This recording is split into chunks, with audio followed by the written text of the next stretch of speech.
कौन होते हैं अधीनम संत? स्वामी प्रसाद मौर्य के आरोपों में कितना दम? जानिए राजनीति से क्या है संबंध। बीते रविवार को यानी 28 मई को प्रधानमंत्री नरेंद्र मोदी ने ऐतिहासिक नए संसद भवन का उद्घाटन कर दिया, जिसके लिए भव्य तरीके से इस नई संसद को सजाया गया था। इसके उद्घाटन से पहले पीएम मोदी ने सेंगोल को भी लोकसभा में स्थापित किया। वैदिक मंत्रोच्चारण के बीच इस सेंगोल को लोकसभा स्पीकर की कुर्सी के बराबर में स्थापित किया गया है।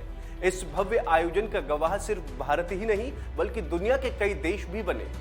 जानकारी के लिए बता दें कि इस पवित्र सेंगोल को स्थापित करने के लिए तमिलनाडु से अधीनम संतों को बुलाया गया, जिन्होंने पूरे विधि विधान से इसको स्थापित कराया। लेकिन इन अधीनम संतों को लेकर विवाद उस वक्त शुरू हो गया जब सपा नेता स्वामी प्रसाद मौर्य ने एक बयान दिया। उन्होंने दावा किया कि नए संसद भवन में सेंगोल की स्थापना के लिए सिर्फ रूढ़िवादी ब्राह्मण गुरुओं को ही आमंत्रित किया गया था। चलिए अब आपको बताते हैं कि तमिलनाडु में ये अधीनम संत वास्तव में कौन होते हैं।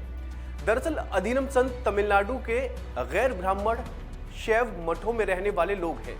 अधीनम का मतलब एक मठ भी हो सकता है या इसके पुजारी भी हो सकते हैं, जिन्हें अधीनम कारथर कहा जाता है। तमिलनाडु में लगभग 20 प्रमुख अधीनम हैं, जिनमें से प्रत्येक मठों के पास करोड़ों की संपत्ति है। लेकिन यहां आपको बता दें कि अधीनम ब्राह्मण नहीं होते। हालांकि प्रत्येक अधीनम की अलग जाति और क्षेत्रीय विशेषता होती है। मसलन तिरुदुथुरै और मुदरे के अधीन प्रमुख परंपरागत रूप से शिव पिल्लई या मुदलियार समाज से होते हैं, जो इस इलाके में काफी प्रभावी हैं। वहीं पेरूर और सिरूर के अधीनम प्रमुख गोंडार होते हैं। पश्चिमी तमिलनाडु में इनकी अच्छी जनसंख्या है, जबकि चेट्टिनाड इलाके के कुंद्राकुडी अधीनम की अगुवाई चेट्टियार करते हैं। इतिहास को लेकर सभी अधीनमों के अपने दावे हैं। हालांकि चोल चेरा और पांड्या राजा प्रमुख अधीनमों को संरक्षण देते थे, इसका रिकॉर्ड मौजूद है। जैसे मदुरै के अधीनम का दावा है कि वो 1300 साल पुराने हैं और उसके मौजूदा अधीनम कारथर 229वें प्रमुख हैं। कई अति प्राचीन मंदिरों का संचालन अभी भी अधीनमों के हाथों में है। सदियों से ये शैव दर्शन और तमिल साहित्य को बढ़ावा देते आए हैं। पिछली कुछ सदियों में इनकी मदद से दुर्लभ ताड़ के पत्तों की पांडुलिपियों का पता लगाने और उन्हें प्रकाशित करने में सहायता मिली है।